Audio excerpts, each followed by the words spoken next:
Hey, what's up, y'all? It's Wednesday again. Really hard to believe because it has been a long and crazy week, but we're back for another conversation about medical writing and specifically health content writing, which, if you've been around these parts for a while, you know is my particular specialty.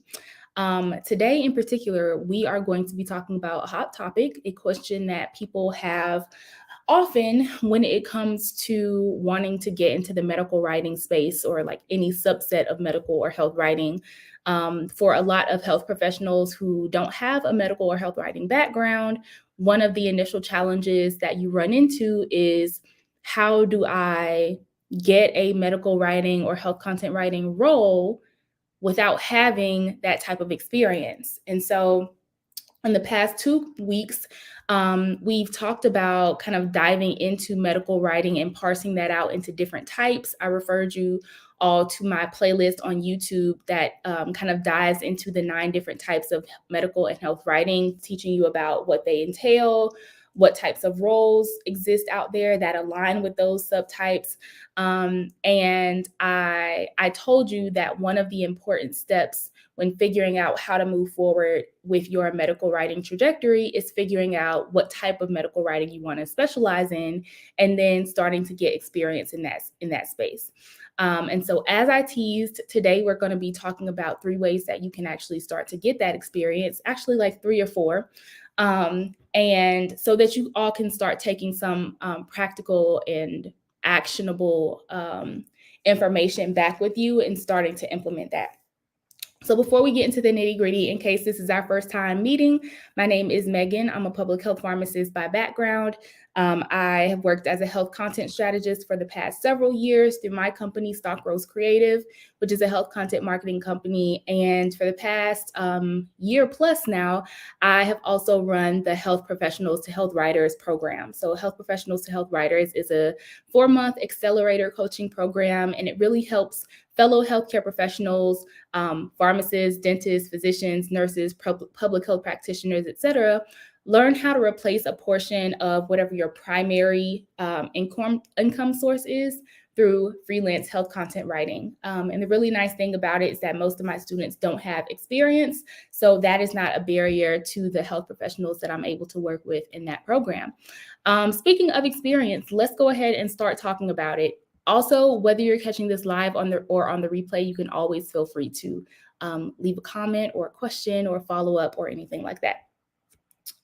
So before we talk about the exact 3 to 4 ways that I would suggest starting to get some experience, I want to proactively address some common questions that I get when people are trying to figure out how to get that experience. Because sometimes people already have like an idea of what they want to do, and they'll come to me and they'll say, hey, I've heard about this thing. Is this actually a good idea? Or would you recommend taking this route as a way of getting experience in the field? So we're going to talk about a couple of those commonly asked questions before we jump into my suggestions.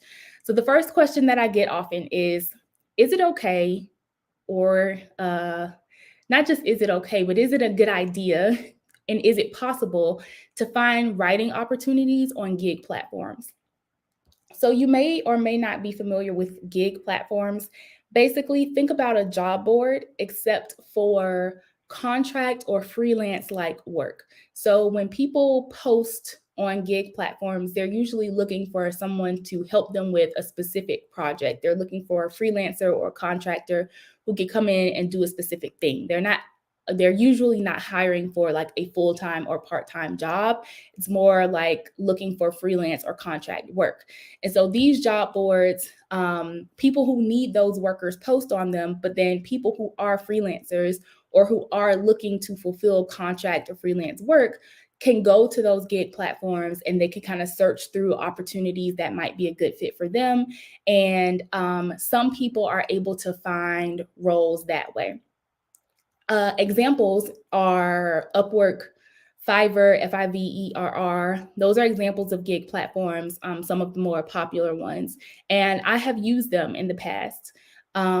Gig platforms get a bad rap because they are often filled with people who don't necessarily fully value the work that they are looking to contract out.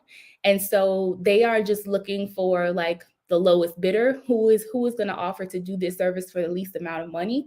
And oftentimes the price is more important for them than the quality is. Because of that, it can be difficult for a freelancer, a person looking for opportunities, to find opportunities that actually fit and align with what they are looking to do. Because as a freelancer, especially as a health content writer, you want to make sure that right, it's not just about the money, right? It's also about the impact and the opportunity to influence public health and the opportunity to educate patients. So you really want to make sure that the clients you're working with value that, because if you end up in a situation where you're working with a client who doesn't value that, then you're going to end up with clients from hell, a lot of headaches, a lot of back and forth over minor things, an unwillingness to pay, the potential that your work that you produce isn't actually going to get out to the people who need to see it because of the way that that organization or person is operating their business. So when it comes to the question of can you find writing opportunities on gig platforms, it's not that they don't exist, but it's kind of like trying to find a needle in a haystack when it comes to actually finding high quality opportunities that you actually want to be engaged in and invested in.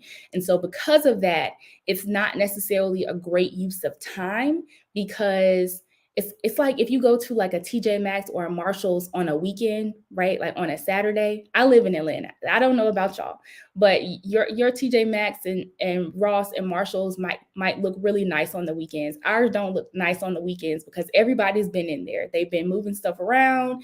There is chaos. So you can find something nice, but you might spend a couple of hours looking for it, right? And so it might not be worth the time to try to find these types of opportunities on gig platforms when you could be going down other routes, more productive routes to get experience. Okay, so that's my perspective there. Another question that I get is, can I just apply for a full-time medical writing role, or like insert whatever specific type of medical writing into this question that you happen to be interested in?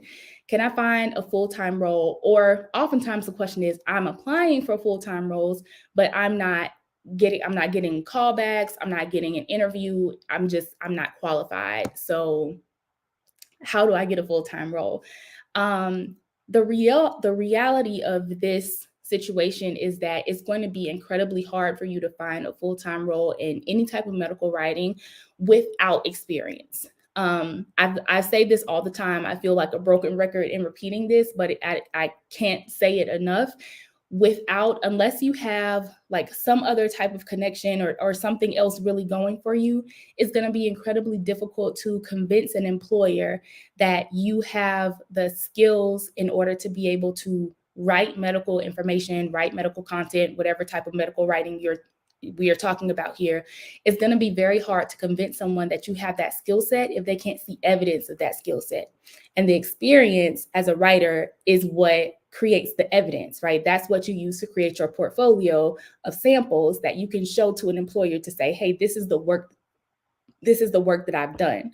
So if you don't have that, it's going to be incredibly difficult to find a full-time job, which is why I typically recommend, at least for people who are interested in health content writing, that freelancing tends to be a way of getting that initial experience that is a lower barrier to entry, because it doesn't require an employer or an organization to commit to you as an employee. Like that is an investment on their part, not only a monetary financial investment far beyond your salary, because the benefits package and all of that stuff as well. It's also a time investment for them. So they want to be extra sure that if they're bringing you on, that you're going to be able to jump in and get going. And it's not that some on-the-job training isn't expected. Like, of course it is, but they want to see that you have those foundational skills. And one of the best ways to see that is through a portfolio of work. And so that is usually my approach to the question of, can I apply for a full-time medical writing role? Yes, but the likelihood of you actually being able to enter into that role is pretty low. And so you want to think about other ways of building up your experience before trying to go down that route. I'll say a couple of students who have come through the Health Professionals to Health Writers program have been able to leverage those portfolio building opportunities and those freelancing opportunities into full-time roles that are writing based, but that's because they built up that work. In the full-time roles that I have, I've been able to get those because I've built up my portfolio of work through freelancing. So those are just a couple of concrete examples of how that works. And then the last frequently asked question I get is, hey, Megan, I want to be a medical writer, trying to figure out, what I need to start doing. Should I get a certificate? Should I get a medical writing certificate? My answer to this question is I'm not familiar with all the certificates out there. So if you send me a type of one, sometimes people send me like the name of a certificate. I'm like, I don't necessarily know what that is. But broadly, my advice is this. Certificates can be helpful from a knowledge perspective. Some certificate programs are heavy on the educational side, so you might learn a lot about medical writing or how to write, but you want to also figure out if those certificates involve acquisition of some type of experience and create opportunities for you to get that experience, because there is no replacement for having that portfolio. You could have all the certificates in the world. An organization will still likely not hire you if you don't have a portfolio or any samples, because the knowledge is only one piece of it, right? The knowledge and understanding of medical writing, that's just one small piece. The experience is a much larger piece. And so it's important that when you are considering any type of professional development on the medical writing side, whether it's a certificate or a training program or something like the Health Professionals to Health Writers Accelerator, you want to make sure that these things are preparing you comprehensively, right? Giving you the knowledge that you need for the specific type of medical writing that you want to pursue, and also helping you create experiential opportunities as well. So those were the frequently asked questions that people often come to me with. The following are the suggestions that I offer for how people can start to get experience if they don't have it already. Okay, so as opposed to those other three things that we just talked about, rather than applying for gigs on gig platforms, rather than applying for full-time positions, rather than pursuing like a certificate that doesn't include any experience, here are 3 to 4 things that you can practically do to start getting experience. The first is find or create opportunities in your local community, at your job, at a past job, in your children's school, in your children's daycare, in your place of worship, in your volunteer organizations, at your local grocery store or market, in your city jurisdiction, your local town, your downtown area, your community organizations. Literally, the list goes on and on. Think of all the places or places you frequent or the organizations you encounter on a daily basis. And I am sure that in some of those things that you brainstorm, there are needs for health content and health information, right? Maybe parents need to know about a bug that's going around the daycare. Maybe the owners of the local farmers market want to talk about, the health benefits of the fruits and vegetables that they bring in every week. Like the list is endless. The things that you can do are endless, but it does take some proactive work on your part to actually think about what those places or organizations are and think about the type of health content that might be beneficial for people, and then actually approach the people who you would need to talk to in order to see if providing that health information would be something that you could reasonably do. So work is a pretty low barrier. Like if there are publications in your workplace where people like send out a newsletter every month or every week, and there are opportunities for you to contribute to that, that's a great way to get experience, right? That might already exist. Sometimes If you have like a college or health profession school alma mater, sometimes they have publications that you might be able to be a part of or contribute to. Just really think about all the opportunities in your local community where you could contribute to something that already exists or create something that doesn't yet exist, so that people can benefit from whatever health information is going to be relevant in that particular setting. So that's suggestion number one. Suggestion number two is similar, but this is specifically in regards to professional associations. So, as pharmacists, we have American Pharmacists Association, we have National Pharmaceutical Association, we have SNAFA, we have AMCP, et cetera, and then there are lots of others for different types of health professions. Well, each of those professional associations have their publications, they have their newsletters, they have their conferences, they have their smaller work groups. They have some of them have speakers bureaus. There are different elements within each of those professional associations where you might be able to publish some type of literature and use that as a way to get experience. Again, this is going to take you being proactive to go out and find those opportunities and talk to people about whether you would be able to contribute and how you might be able to contribute. But this is a very accessible way for you to go out and start getting or creating your own experience.